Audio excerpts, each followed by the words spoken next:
Okay, so I think most people are in now. So hi, my name is Sophia Kianni, and I'm an 18-year-old climate and environmental activist. And so today I'm going to be talking about how I really got involved in the climate movement and how people can support us and really a glimpse into what we're doing right now. And so I'll share my screen. And you guys can see here are some photos of me at different climate events. So on the top left, you can see that's me at the Black Friday strike, and on the right, you can see that's a photo of me at a hunger strike. And then here are some other photos of me and some other amazing people. And so on the left, that might be a familiar face. So that's me and Jane Fonda. And then on the right, the top right, that's me and Jane Fonda and a bunch of other amazing youth climate activists. And so to really start with how I got involved in the youth climate movement, I would say that my advocacy started as early as middle school. And so I'm Iranian American. And so when I first really started to get interested in climate change and environmental action, I took a trip to Iran, which is my parents' home country, and I stayed there for 2 months. And the number one thing that I noticed was that air pollution in Iran was so bad, I couldn't even see the stars at night. And so this is a visual representation. You can see it says severe air pollution in Iran turns into a major public health crisis. And so these are some other headlines. So you can see pollution in Iran is hospitalizing 1,500 people in 24 hours. Babies are dying of air pollution. So over there, they really do have a climate crisis and an environmental disaster. And I talked to my relatives and I told them that I thought it was really horrible what was happening. And I was really struck to find out that they didn't even know what global warming or climate change were. And so I thought that was a huge issue, and that's when I set about trying to educate the people around me. And that's also when I realized that I, even as a young girl, could know a lot more than the adults around me. And so to start with, how did I get to where I am today? So I, for the past few years, have been trying to educate my relatives in Iran and just people I know in general about the climate crisis. And so really what I was doing was I was translating climate and environmental information into Farsi to educate them. And so about a year ago, that's when I noticed that there was a lot of other young climate activists who were interested in doing the same things that I was. And so I saw these movements, Zero Hour, Fridays for the Future, Extinction Rebellion, and I really wanted to get involved because I wanted to help support what they were doing, but I also wanted to further my own initiative, which was I wanted to make climate education more accessible by making it available in different languages.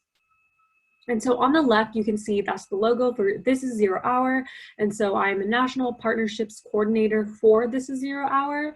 And really what distinguishes us is that we are primarily led by young women of color, because we believe that since people of color and women are most likely to be adversely affected by the climate crisis, we should be the ones who are on the front lines. And then in the middle, you can see Fridays for Future USA. So I'm a national strategist for Fridays for Future USA. And really what we are is we're actually a movement. So we're not like a climate organization. And so what that means is that we're really focused on a grassroots mobilization of millions and millions of people. And so we welcome anyone who really shares our core values. And then I'm also an international spokesperson for Extinction Rebellion, which you can see on the right.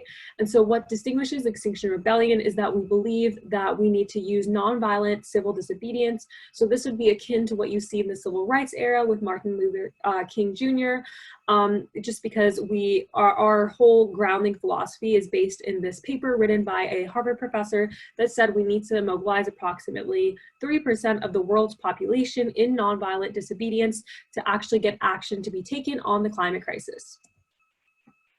And so who we are, these are just a few of the many faces of the youth climate movement. And so these are all organizers for This is Zero Hour. And so on the left, you can see that's a picture of a lobby day that we organized. In the middle, you can see that's a picture of different youth protesting at the Capitol. And you can see many other youth activists just marching and protesting.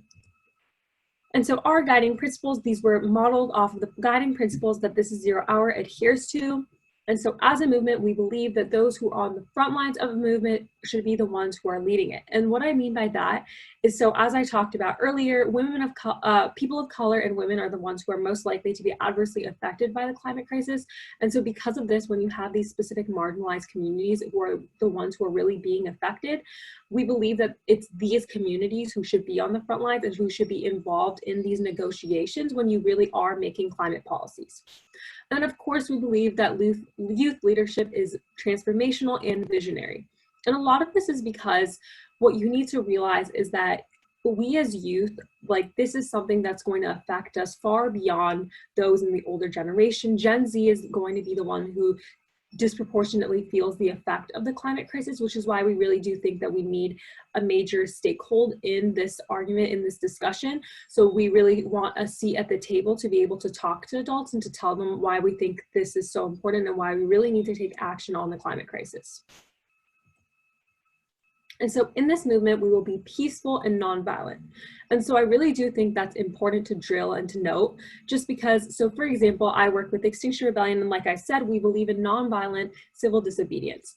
And so occasionally this does entail getting arrested. There are multiple protesters from Extinction Rebellion who do get arrested. But what we believe is that people should harness their privilege. And the reason why I say this is, so for example, Jane Fonda, she has gotten arrested multiple times protesting for climate action. And while this makes sense for her because she is a wealthy, older white woman who has a very secure, stable future ahead of her, so she is harnessing her privilege by getting arrested to raise awareness. Whereas for people of color or for young people like myself who are applying to college, getting arrested is not something that we can take lightly. And so because of that, we would never force someone to get out of their comfort zone to a position where they aren't comfortable. So I always, before I engage in an action, make clear that I do not want to get arrested. That's not something that I'm personally comfortable with. And so that's something that my peers have always respected. And so it really is, again, about harnessing your privilege and using whatever position of power you have to raise awareness. And so we will extend the hand of friendship. And so really what this means is, I think too often the climate conversation and dynamics have been turned into this us versus them conversation, but we don't really look at adults as enemies. We really want to make allies. And so we know that there are a lot of adults who obviously know far more than I do and have far more experience in the youth climate movement. And so because of this, that's why we want to be able to extend a hand of friendship and to work with those who are our elders and who know more than us so that we can all learn from each other. So we will demand that our allies take action in solidarity with us. So that entails the same thing of working together with adults. And so we affirm that climate change is real. So of course, this just means believing the science. And so I am 18 years old. I have a high school education, and that's why I always like to defer judgment to scientists. And so when people ask me for specific policy recommendations or anything like that, I tell them that I know climate change is real and I know there are solutions, but I think the people who are best suited to explaining those solutions are the ones who have studied it for years, who have PhDs, and those are really the people who we should be giving the spotlight, because my job really is to raise awareness and to use my network and to use my power to really speak my truth and to explain why I think this is all so important. And so Indigenous rights must be honored. The reason why this is so important is because Indigenous people have really been fighting for this earth for decades, and they have honestly been neglected. And I remember I went to a lecture a few months ago at Columbia University, and this woman, she stood there and she was Indigenous, and she said, I find it really shameful and really horrifying that the media is glorifying a young white woman, Greta, and saying that she came to this country to save us and to enlighten us, when Indigenous people have been fighting for this earth and raising awareness of the climate crisis for decades. And she was saying, why did it take this young white woman to make you guys all pay attention when this is something I've been doing like since I was born? And that really struck me, and it made me realize that, you know, as important as it is for me and for other people to be raising awareness, we really do have to always make sure we respect and honor Indigenous people and realize that they've been fighting far before we have. And so each generation must learn from each other. That again is what I was saying before, where we want to work with adult allies. And so we are an inclusive movement. People with disabilities must be included and respected. And so why we say this is because having an inclusive movement includes having a diverse movement, a diverse coalition of people. So we have a diverse coalition of representation, of ideas, and of experiences. Because really, like I was saying before, since women and since people of color are the most likely to be adversely affected by the climate crisis, that's why we need to have a movement that really spans a wide array of people with different experiences, so that they can really talk about how the climate crisis has affected them and what solutions they think we should be bringing to the table. And so this is just a graph that shows that developed countries like the United States are actually the ones, wealthier developed countries like the United States are the ones that are most likely to be polluting. And so we never want to be condescending in our activism. When we're talking about coming up with solutions, it really is important to target these wealthier countries, just because since we are the ones who are contributing the most to CO2 and to greenhouse gases, we must be the ones who are really pioneering the solutions, which is why we can't just absolve our personal responsibility. And so now I'm going to talk about racism, something that I think is really ignored when we talk about climate change and environmental conversations. And so what I mean by this is environmental racism. And so environmental racism is when you have fossil fuel projects and you see that they are usually constructed in minority neighborhoods, which means that they adversely affect the health and well-being of people of color. And so this is a video that I thought did a really great job of explaining what environmental racism is and why it's so damaging.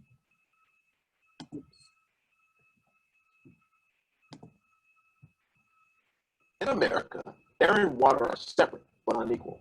Environmental racism is the new Jim Crow. Yeah, I get it. The environment isn't a person. How can it be racist? Well, the most basic pieces of the environment, the air we breathe and the water we drink, are controlled and designed by people. And people can be racist. More than half of all people who live close to hazardous waste are people of color. Floodplains nationwide have high populations of Blacks and Hispanics. Black children are twice as likely to suffer from lead poisoning as white children. This inequality is no accident. Pollution and the risk of disaster are assigned to Black and brown communities through generations of discrimination and political neglect. Enslaved Africans were commodities partly because their work carried environmental risks that were unacceptable to whites, like exposure to heat, malaria, and mosquitoes.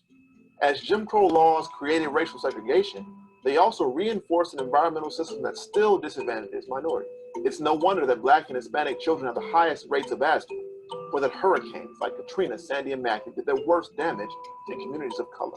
Rich white neighborhoods can update their water pipes, but not places like Flint. The Jim Crow laws are dead and gone, but the fact that people of color are still more likely to die from environmental causes is no accident. So I thought that was a really great video that succinctly explained why environmental racism is so important and damaging. And so now we're going to talk about the effect of climate change on women. And so that's what I was saying before, when women are the ones who are most likely to be disproportionately affected by the climate crisis. So you can see that the statistics show that 80% of the people who are displaced by climate change-induced disasters happen to be women, and women also have less socioeconomic power than men, and they're more likely to experience poverty. So when they do encounter these disasters, it's harder for us to really snap back. And so that's why movements like this is 0 Hour make sure that we place women and people of color on discussions, just so we make sure that since we are the ones who are really experiencing the brunt of these difficulties, we're the ones who are part of the solution. And so how climate change affects disabled people, again, I think this is really important to know, because this is why we like to make sure that we have a diverse coalition of representation that includes disabled people. And so disabled people, including elderly people, have a high risk of being neglected and left behind to die when there is an emergency that requires immediate migration out of an area. And so you can see those are wildfires and different hurricanes that are likely to be made worse because of the climate crisis. And so now I'm going to talk about what we've really been doing in the youth climate movement. So our flagship event really was in September 20th. We were able to mobilize 7.5 million people to get out and hit the streets and strike. And so that was really amazing. That was really our flagship accomplishment. And so we had a lot of things planned for today, for Earth Day, but unfortunately, because of coronavirus, really our entire dynamic, our entire plan has shifted. So you can see on the left, that's the Youth Coalition. So we really are the ones who have been pioneering the movements and the strikes, and so we've been planning everything. And so we were supposed to have a massive, millions and millions of people mobilized on Earth Day. But because of coronavirus, obviously we can't go to the streets anymore, just because, of course, that's irresponsible and we all need to be quarantining. And so because of that, really what I've been working on right now, what most youth climate activists are focused on, is finding out how we can raise awareness digitally. And so on the right, you can see that's a photo of FFF Digital. So that is our Fridays for Future digital Instagram. And so every Friday we have a digital climate strike. And so I really do encourage everyone who is able to, everyone who has Instagram, you should definitely participate. It's really easy. You just hold up a strike sign every Friday and you take a picture with it, and then they'll share it on Instagram. And so really this is strength in numbers. The more people that we get to participate, the more your social media timeline will be flooded by reminders of the climate crisis, especially because during this time, it's really easy to forget that the climate crisis is something that is looming over us and that is something that really needs to be addressed after this global pandemic. And so in terms of what do we need to do, structural changes that are needed, these are just a few examples. And so for one, I think that local schools really need to implement climate justice education. And the reason why I say that is because I really do feel like a lot of students are ill-equipped and just don't have adequate education on how the climate crisis really started, what kinds of careers they can go into to make sure that they're going to be doing something that's going to help benefit the environment. And just generally, I mean, I know that, so I am a high school senior, and really I'd say the first time I had full comprehensive climate education was this year, which I think is pretty late. And I know that's through my geosystem class, which isn't even a requirement for a lot of schools. And so I definitely think geosystems or some sort of climate change curriculum is something that needs to be required. And then so switching to local and community farming, and the reason why I say this is because a lot of agriculture is the reason why, specifically the meat industry, is the reason why we see large amounts of CO2 and greenhouse gases being emitted. And then also urging local elected officials to create an affordable mass transit system, because again, the usage of automobiles it really does contribute to our greenhouse gas emissions. And so by creating an affordable mass transit system, then you're going to be creating better infrastructure that's going to lessen our emissions. And so a just transition away from fossil fuels. And so what I mean by this, a just transition takes into account the workers in these fossil fuel industries, because it really is unfair to just expect, you know, coal miners, people who are working in the oil industry to just quit their jobs cold turkey and to be left jobless. And so when we are coming up with plans like the Green New Deal, they need to take into account these workers. And so what we mean by this is we need to make sure that we're putting money into retraining them, getting them new jobs, especially jobs in like new fields, like they can help with building solar power plants or planning like different solar energy initiatives. And so we always want to take into account these workers and make sure that when we have this just transition, that everyone really is made happy. And so recognizing the systems of oppression, and demanding that the people in power attack the roots of the climate crisis. And so what we really mean by this is that a lot of conspicuous consumerism, overproduction, really championing of big businesses has been responsible for the climate crisis, because for too often we really let these huge corporations just run rampant and barely given them any regulation. And so for us to move forward and for us to actually combat the climate crisis, we need to make sure that we're recognizing the roots of it and implementing legislation that really minimizes the control of these giant companies. And so what can you do? So I think it's important to preface this by saying, I don't want to say there's not a lot you can do, but we need to recognize that the number one thing you can do is to vote, because the biggest changes will come from legislation that is passed that is really putting regulations on these companies so that they can't emit as many greenhouse gas emissions. Because I believe the statistic is like 100 companies are responsible for 70% of all of the world's emissions. So obviously, while me and you can chip away at that 30%, all of our work will be for nothing if we can't get regulations to be implemented on those 100 companies. And so with that aside, in terms of individual actions that you can do that also are helpful, so you can get your school board to pass a climate resolution. And so that includes, you know, like declaring a state of climate emergency, divesting from fossil fuels, and really passing climate curriculum. And so divesting your money from national banks to credit unions. And so the reason why I say this is because a lot of national banks have a lot of money invested into fossil fuel, different industries and stocks. And so when you're divesting and putting your money in a credit union, it like lessens the chance that your money is going to be going to go fund these dirty industries. And so do your best to support businesses that have divested from fossil fuels. So divesting from fossil fuels is really hard when you are actually like switching your money, because like sometimes, you know, there's like the interest percentage that they're offering like might go down a little bit. And so we really do need to recognize those businesses that are making those huge steps to be more sustainable and to divest. And so hopefully you're using your money, you know, because every dollar that you use, that's like a vote.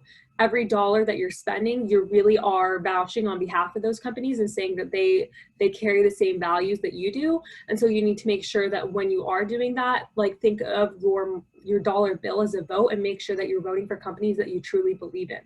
And so support elected officials who believe in climate justice, and make your local officials take the no fossil fuel money pledge. So make sure that they don't have these big donors who are giving them lots of money, who might unduly influence them to think that, you know, it's okay to shy away from passing a comprehensive climate legislation. And so really hold our elected officials accountable is one of the most important things that we can and should be doing.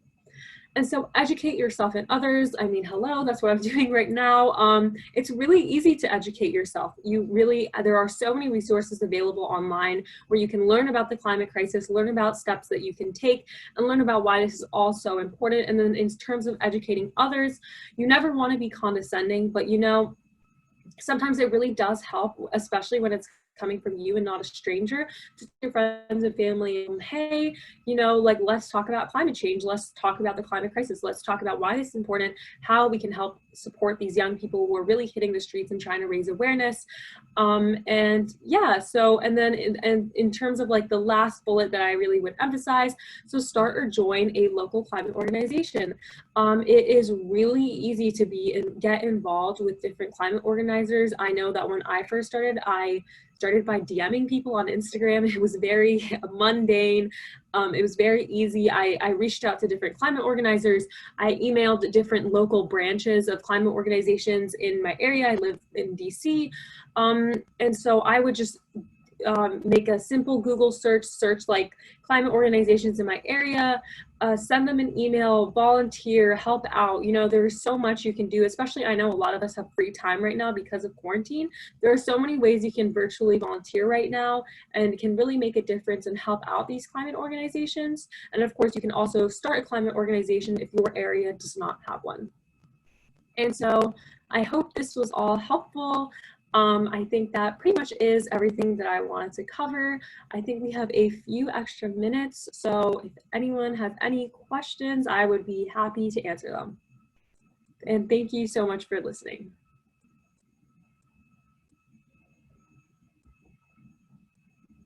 And I think you can use the chat box, since I think you guys are all muted, so you can use the chat box if you want to ask a question. But otherwise, thank you so much for listening.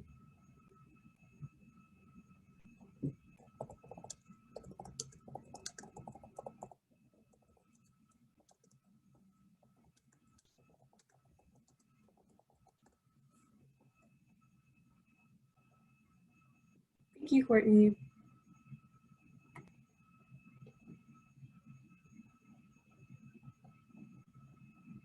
Thank you, Katrina. Thank you, Rachel. I plan to study public policy analysis with a sustainable business co-major.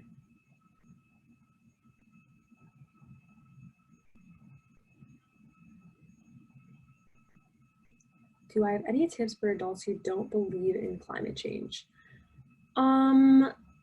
I would say, honestly, it makes more sense to be putting your effort and time into convincing people who do believe that climate change is real, but don't believe that it's a big issue.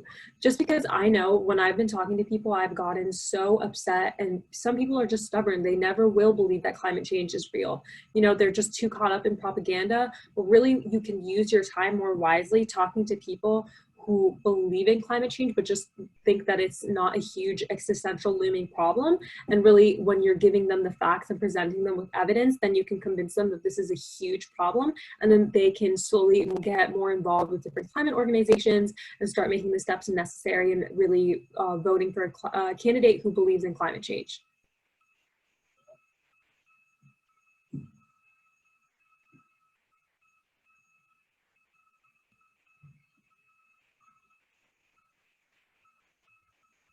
Any other questions?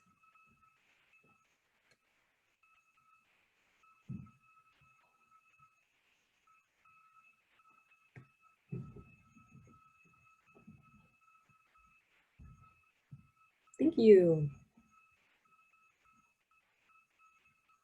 Okay, so I don't think anyone else has any questions. So I will head out, but thank you guys so much for joining and happy Earth Day. Bye.